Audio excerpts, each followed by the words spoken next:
What I was really afraid of was that all of these years I had of working with kids and all of the experience I had as a chaplain, I was afraid of coming into academia and losing that. Actually, what happened, which is the most beautiful thing to me, is that it became integrated in such a different way. I would be sitting in class going, I can relate this to, I could think of a kid, like kid faces would pop in my head of patients I had been with. It was just an amazing experience of being integrated. I felt like it strengthened my pastoral.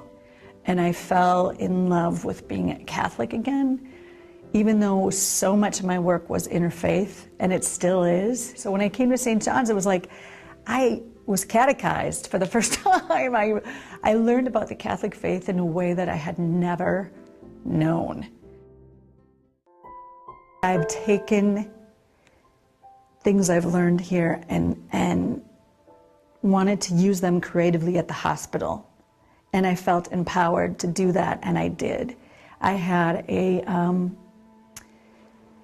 father who was 34 years old, beautiful, healthy guy that had an accident. He fell off a ladder, just a simple accident. And he was brain dead, and that's it. He's brain dead. And here was 3 little kids, and his wife was there because she came in the helicopter into the emergency room. And I sat with that mom, and we talked about so much, her faith, how she feels crazy. She felt like this was a nightmare. It wasn't real. She needed someone to tell her it was real. She needed somebody to go between her and the doctor.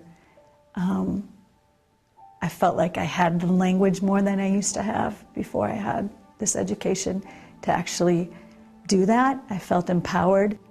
Some of the rituals and some of the things I've learned in my liturgy classes and sacrament classes, I took those and I adjusted them to the moment.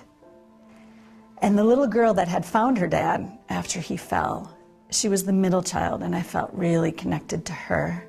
I said, you know what? I think I want to bless your dad. Do you want to help me? I'm going to bless him. And she said, I don't know how to bless anybody.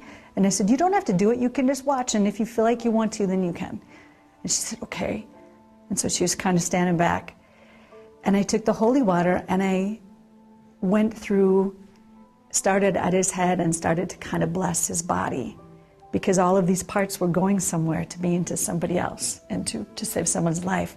So I put the sign of the cross on his forehead, and then I said, I put my hand on his eyes, and I said, thank you, Lord, for these eyes, this daddy's eyes who have seen the beauty of his children as they grow, and has seen the beauty of his wife and the earth, and he loved the outdoors. And so I was blessing all these parts, and then the little girl was like, oh, this is cool. I want to do this. I want to do this. And she took the holy water, and she started going over and blessing her dad's body.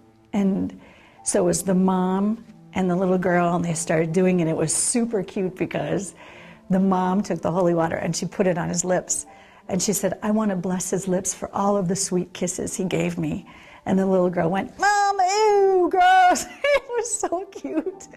And then she said, no, I want to bless his lips for all the times he said, I love you. And it was so beautiful. And I just stood back. It was just perfect. It was really, really beautiful.